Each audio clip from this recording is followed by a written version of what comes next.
I'm Duncan, pronouns he, him, and I work on the front-end dev tooling team, which means I work on front-end infrastructure related to TypeScript, linters, the editor, that kind of thing. And for this talk, that's kind of important because this is all coming from an infrastructure perspective, which I'll talk a little bit more about in a minute, but kind of means that we're focusing on certain areas that infra can touch. And also, this is part 2 of a 2-part Epic Week series. So Piotr presented part 1 on Tuesday, and there's a Slack recording you can go watch. So in part 1, Piotr covers like how asynchronous code is actually executed and like managed by the V8 engine, and also casually knocks out a promise implementation in about 15 minutes, which I think is worth the price of admission on its own. So I highly recommend going back and watching that. Before we get into how specifically asynchronous error handling works, I'm going to like lay some groundwork for what error handling is in general, what it should look like at least. So when we say error handling, we tend to be talking about a few different scenarios, but we lump them all in with the same term. So I kind of want to draw a distinction between at least 2 different kinds of error handling here. So one kind of error handling that you're going to be doing all the time is anticipated error handling, where you're doing some sort of IO operation, or you're parsing a string into JSON. You're doing something that has a chance of causing an error to be thrown. And in those cases, you're typically going to have error handling that's very close to the actual code that's running. And you're going to catch those errors, explain to the user exactly what went wrong. You're going to track what happened, but it's not necessarily going to be something that like blows up the world and we need to go immediately fix, because we know that sometimes we'll get errors here.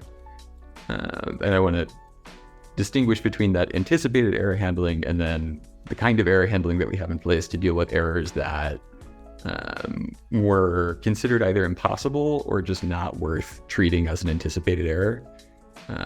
Places where we have kind of a default fallback behavior for what should happen if an error arises in any of the code in this app or within this error boundary, that kind of idea. And touching back on that, like I'm an infrastructure point, I'm a lot more focused on the second case in general. I have opinions about what anticipated error handling should look like, but it's not something that my tooling can help you with quite as much day to day. So this talk is going to like lean a little bit more into that unanticipated error handling situation. And then I'm going to kind of a simplification for the purposes of moving quickly here, but anything outside of those flows, we're just going to say isn't really great error handling for now. I realize there's more nuance than that, but like, it's not talk about just that. So what we end up seeing in the real world is that engineers definitely know that network requests are IO operations. They can fail for all kinds of different reasons. Sometimes it's just going to happen randomly. Sometimes there's like network problems. They're also a point where your code is interfacing with another deployable, which is always a little bit, less reliable than your code interacting with stuff that it's been bundled with. So in a lot of ways, failing network requests should be treated as anticipated errors. But a lot of times what we see is that when a network request fails, it ends up surfaced in our, error reporting UIs and tooling, as though it was just any kind of runtime error. Like if you had a JSON a JSON parse error, like it would show up in the same information stream as a failed network request. And kind of even worse, when you get a error report about a failed network request, the stack trace that you get isn't very informative. You'll oftentimes get kind of what you see in this example here, where there's a stack trace that begins and ends in hub HTTP. So you're a library or app owner, and your stack trace doesn't ever touch the code that you maintain, but somehow the error is attributed to the package that you're maintaining. And there are some tools for dealing with that kind of lack of information, but it's not ideal in the first place to just never see where you called code that then failed. So I think the first thing that I want to kind of get out of the way is that I don't want to make the tone of this talk at all like everybody is doing error handling wrong and that people need to change behavior to fix it. That's not really the idea that I'm going for. More what I'm getting at is that there isn't a good system of tooling and like guardrails in place to make it obvious when there is missing error handling. Like an ideal world is one where if you are trying to achieve a certain goal, the tooling helps you get there. And if you're for some reason doing something that isn't getting you closer to your goal, then the tooling should help you. It should push you back onto the happy path. And we don't really have that today. So kind of the high level the problem, or at least the framing I want to have for how to solve this is like, we want to solve for the gap between the knowledge that engineers have about, network requests being able to fail and their intent about error handling, and then these kinds of weird experiences that we actually get on the receiving end of these error reports. So that's all well and good, but the first thing I'm going to do is actually backtrack way down into the weeds, and we're going to talk about like unhandled promise rejections and smaller topics, and then build back up into some of the bigger stuff. So unhandled promise rejections, kind of like the elephant in the room for this particular talk, right?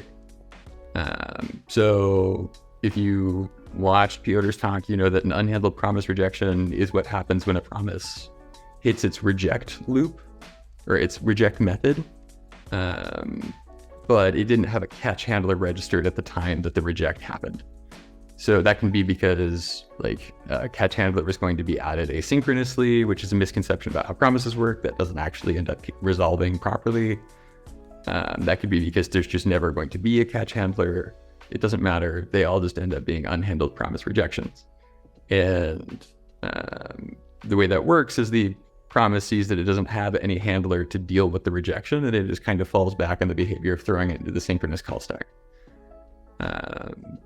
So that behavior might sound a little bit familiar if you've been dealing with recent like ESLint behavior changes, and we'll touch a little bit more on that soon here. So I think one interesting question about unhandled promise rejections is, are they like extra bad? So if what we said in the previous slide is true, then an unhandled promise rejection is an unhandled error. There isn't a distinction between the two, at least in the context of the browser. And we know that unhandled errors are bad, but we're not having a tech talk about dealing with just unhandled errors as like a category of objects. They're not all that interesting. We kind of understand how to deal with throws that happen in synchronous code. So why do we have so much attention paid to unhandled promise rejections as a topic?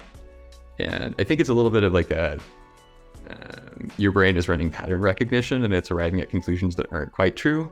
So the underlying problem here isn't the unhandled promise rejection part, it's the asynchrony part. So even if we weren't throwing unhandled promise rejections, if they were just unhandled errors, the fact that they're happening asynchronously makes your error handling life worse. So when you have asynchronous code, or I should start with the sync example. So if you have a sync code base, everything in the code base is synchronous. At some point, you're going to have a main function.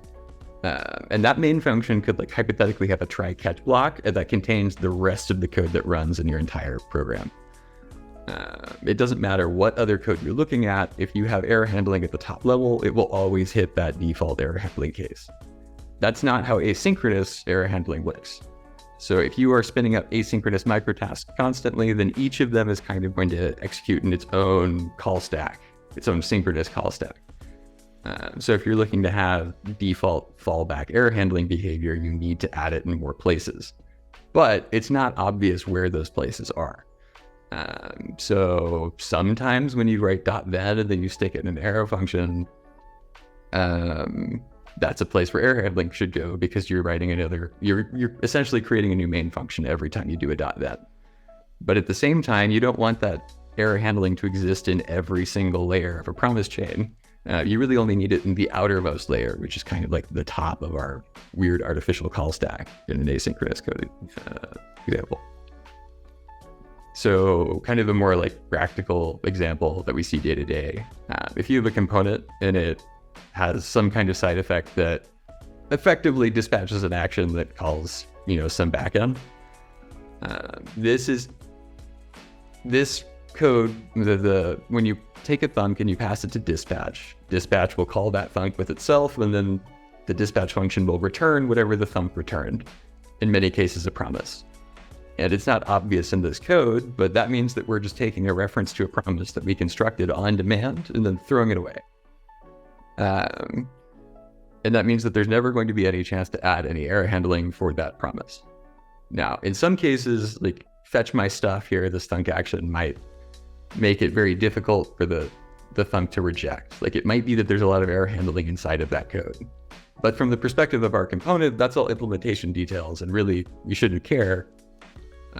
We're already dealing with the concept of errors that we did not expect to see. Like we should have some kind of acknowledgement that this is basically a main function, and we should be doing some kind of acknowledgement that if an error gets thrown here, we are exposing it to ourselves for debugging purposes.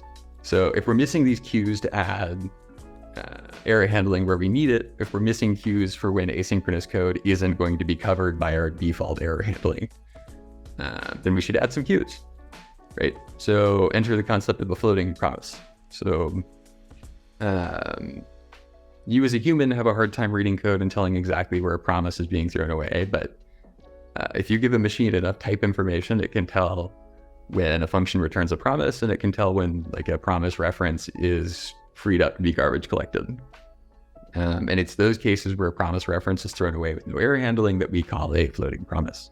Hence the new, ESLint no floating promises rule, which I think everybody's probably encountered at least once at this point, and it ends up kind of prompting you to do this kind of stuff in your code, right? You dispatch fetch my stuff, and then you write a .catch, because you're explicitly acknowledging, hey, I need some default error handling here. What if something goes wrong that we didn't anticipate?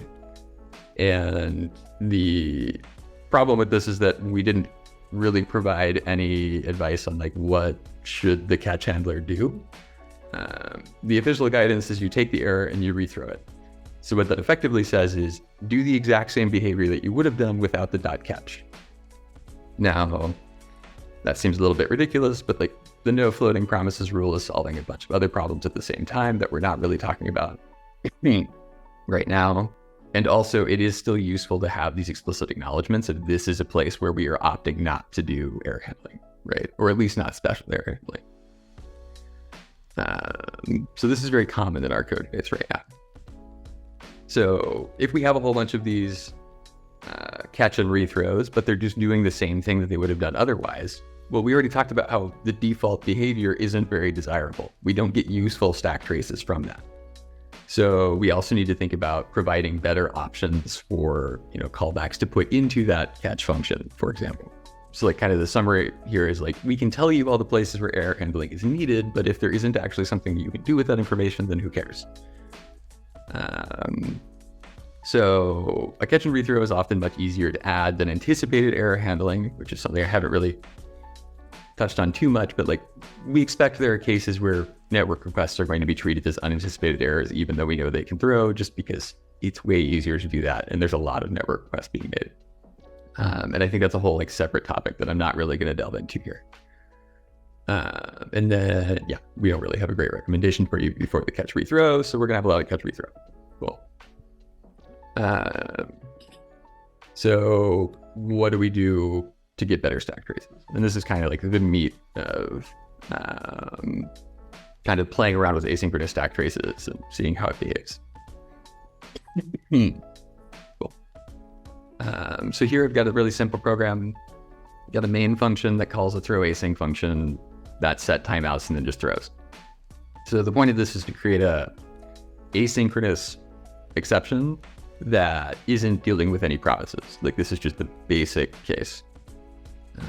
When you run this, you get a stack trace and it has all the problems that we described earlier.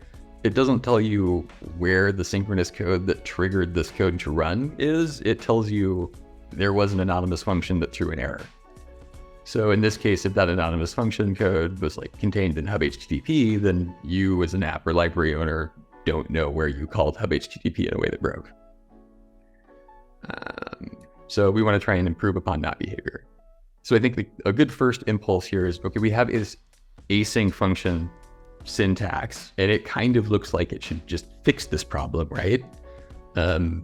Synchronous functions do all this try-catch stuff in a very straightforward way that we're familiar with, async functions appear to have the same syntax. Like, let's just try it and see what it does. So if you implement that and run it, you get promising results, right? You run main, throw async throws, you get a stack trace that includes main and throw async. Life is good. But then you start, putting this into actual production code and deploy it, and your stack traces continue to come back without a whole bunch of context. So it turns out this doesn't work. And the reason it doesn't work is kind of an infuriating little wrinkle of JavaScript that I kind of find entertaining. So if you take that same code example and you just stick in a wait promise.resolve right above your throw, your stack trace changes. Now you're still going to see the throw async function, but the main function is no longer included in your call stack. Why is that? So async functions are not entirely async. It turns out the first part of an async function up to the first await runs synchronously, and then the rest of the function runs in microtask like you'd expect. And so the reason for that, like if you watch Pure Talk, is because the promise constructor is synchronous, right? It's like it kind of makes sense if you squint, but it's weird and unexpected in this context. So that means we're still missing some important stack information even when we're using async functions. So this kind of leads to some counterintuitive conclusions about how error handling could work.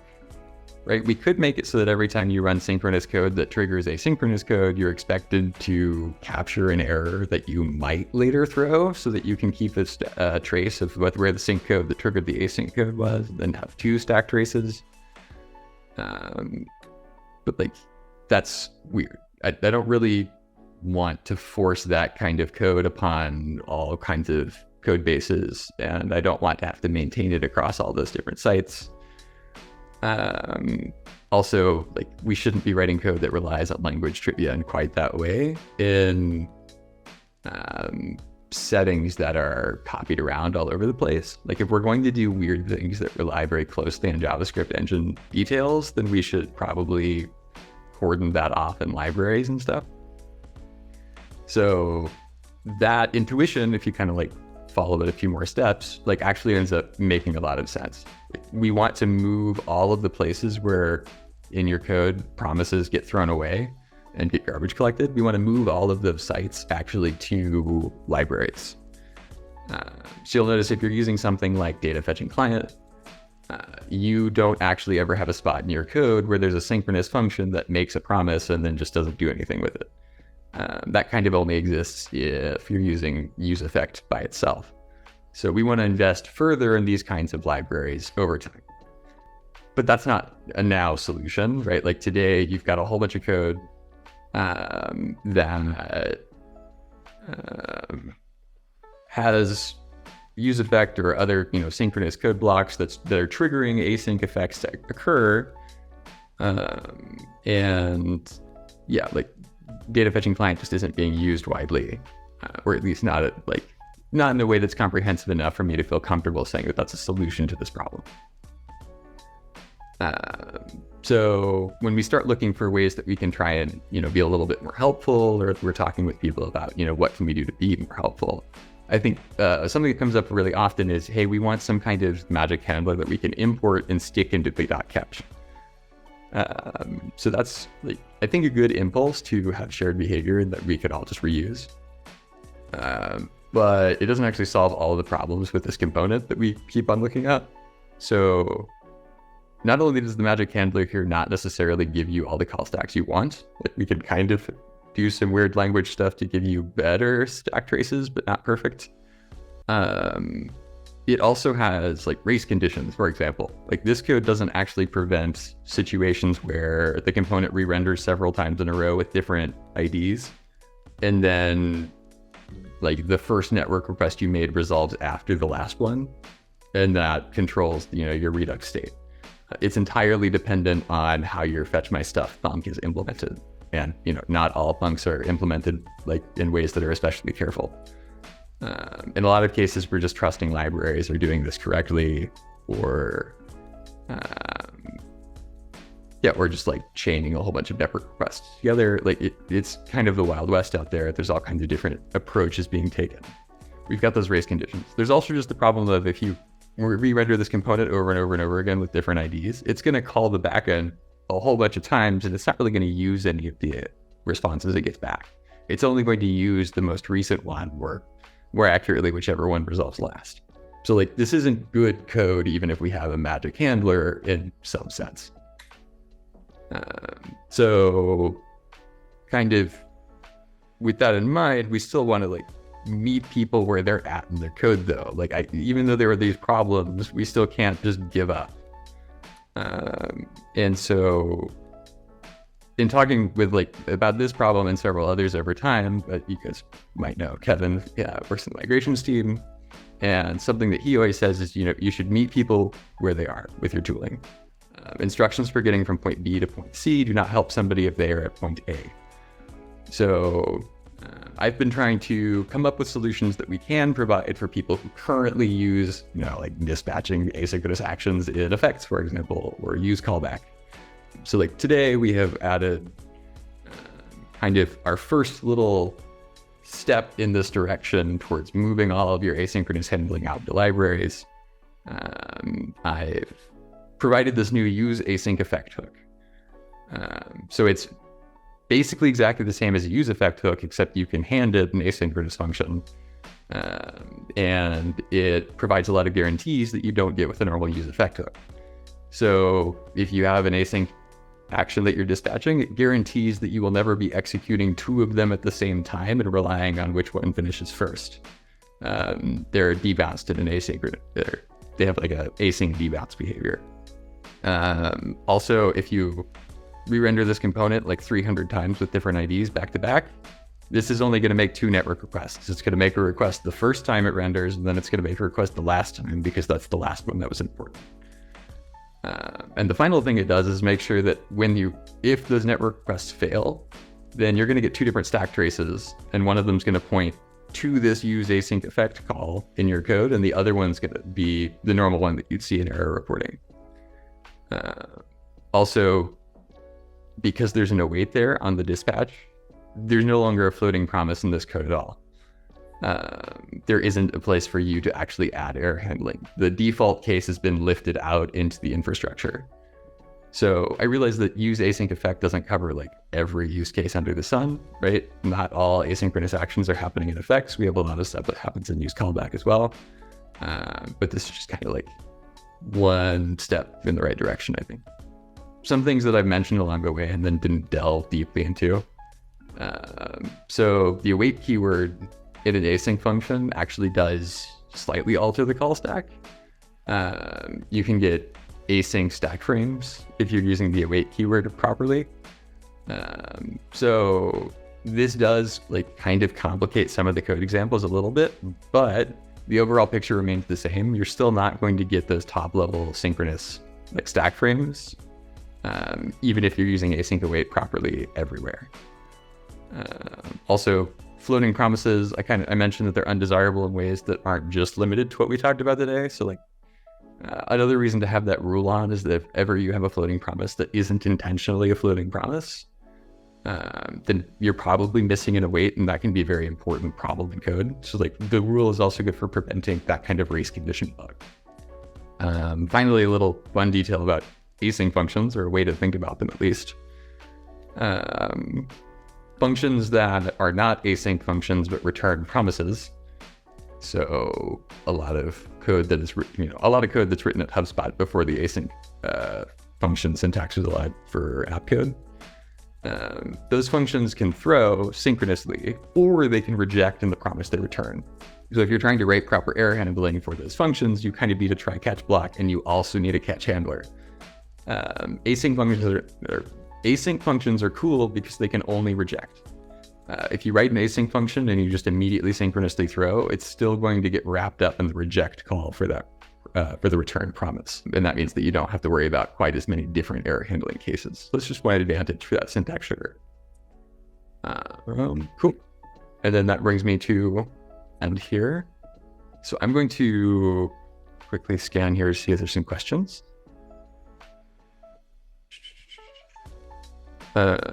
Yes, we did start supporting async await, at least in packages that have type-aware linting on. So like, basically all packages have type-aware linting on. That means that during your builds, we'll check to see if there are any floating promises. And yeah, if you have those rules on, then you can use async await. So there's a bend reactor lint command that you can run locally that runs ESLint with the kind of the resolution logic all enabled. It runs a bit more slowly and it won't work in your editor ever, but you can at least run it locally and see all the different lines that are impacted in log output. Yeah. Bend reactor lint.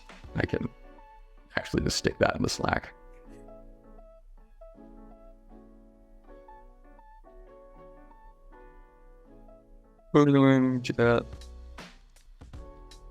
So if you have an error in a catch block, are you talking about a sync or an async catch block? So generally speaking, like an error or a reject that goes unhandled, cool, is going to like get picked up by our tooling. And if you just console log it, it's not actually going to like get sent through to Sentry. So like if you have a .catch on some code that you never expect to throw, you definitely don't want to just console log it and throw it away. You want to, like personally, I think the approach of just rethrow it if you don't plan on doing anything fancier makes a lot of sense, because it guarantees that everything that is watching for errors to get thrown is going to pick it up. You're not going to accidentally miss out on any default tooling behavior by trying to do the error handling yourself and like listing all the places that you're going to send the error. Like I want to print it in the console. I want to send it to, Sentry. I want to send it to this tool. You always risk missing one. So like it's nice to just rely on the default behavior of we catch unexpected errors at the global level. Yeah, some stuff about the result type. Promises are interesting in JavaScript in that they're combining the concept of a future and also like the concept of an object that might be an error instead of a result. And it turns out when you combine those two ideas, they kind of lose all of their nice properties. They stop being composable in certain ways. So yeah, that's just kind of trivia, but like, yeah, promises are an interesting design in general. Sure. Bye-bye.